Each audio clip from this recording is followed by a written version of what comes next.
সিলেট সহ সারা দেশে বেড়েছে চুরি ডাকাতি ছিনতাই। ৫ আগস্টের পট পরিবর্তনের পর সিলেট জেলার বিভিন্ন উপজেলায়ও সংঘটিত হয়েছে বেশ কয়েকটি ডাকাতির ঘটনা। ডাকাতি বেড়ে যাওয়ায় তৎপরতা বাড়িয়েছে পুলিশও। পোশাকি পুলিশের পাশাপাশি চলছে সাদা পোশাকে নজরদারিও। ফলে একের পর এক ধরা পড়ছে আন্তজেলা ডাকাত দলের সদস্যরা। চলতি বছরের আড়াই মাসে সিলেট জেলা পুলিশের হাতে গ্রেপ্তার হয়েছে ডাকাত দলের ২৯ সদস্য।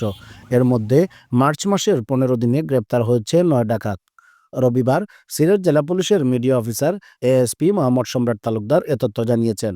তিনি জানান, গত ১৫ মার্চ রাতে দক্ষিণ সুরমার কামালবাজার এলাকা থেকে সুমন আহমদ নামের এক ডাকাত সদস্যকে গ্রেপ্তার করা হয়। একই দিন জকিগঞ্জ থেকে গ্রেপ্তার হয় ডাকাত রাসেল আহমদ রাসু।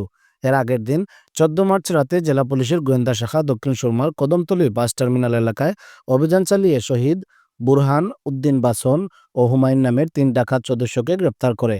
১১ মার্চ রাতে বালাগঞ্জ থেকে আবুল হোসেন নামের এক ডাকাত ও ৯ মার্চ বিয়ানীবাজার থেকে কামাল মিয়া নামের অপর এক ডাকাতকে গ্রেপ্তার করে পুলিশ। ৩ মার্চ বিয়ানীবাজার থেকে কামাল মিয়া নামের ডাকাতি মামলার আরও এক আসামিকে গ্রেপ্তার করা হয়। ১ মার্চ বিশ্বনাথ থানা থেকে গ্রেপ্তার হয় আব্দুল মুমিন নামের আরও এক ডাকাত সদস্য। এছাড়া জানুয়ারি মাসে ১৩ জন ও ফেব্রুয়ারিতে ৭ ডাকাত সদস্যকে গ্রেপ্তার করে জেলা পুলিশ।